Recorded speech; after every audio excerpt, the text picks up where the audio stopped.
Backlighting, a white sheet, and some imaginative hands first gave birth to shadow puppetry, but the art form has since come a long way. We're at the Westwood Warehouse for Madcap Puppets, which is reprising Firebird, a Stravinsky ballet fairy tale told through surprisingly complex shadow puppetry. Let's learn about some of the artistry from both sides of the sheet. I think it's too much. I think it's kind of Like that, maybe?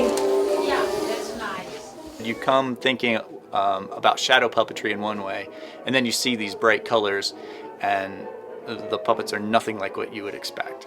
The interesting thing about working with these kinds of puppets is the closer you get to the screen, the smaller the puppet becomes. So you can really play with the size of the puppets and angles and the focus. And the closer you bring the puppet to the light, the larger it appears on the screen.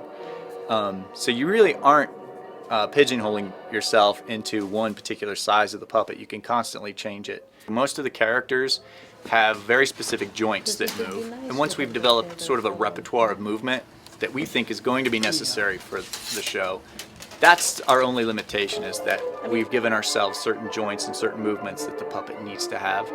And then within that, we can continue to experiment and can see what works best. In shadow puppetry, we use a lot of reflective lights. There are flexible mirrors. We were experimenting with the breath of Koschei. I don't know if we found exactly what we want to use, but we're looking at different materials to see what would look most like the wizard's breath. I think the trickiest part of playing the Firebird is there are 4 of us backstage, and it's a relatively tight area, and we've got lights, and we've got cords, and we've got the light board, and we're trying to navigate around not only each other but all this equipment.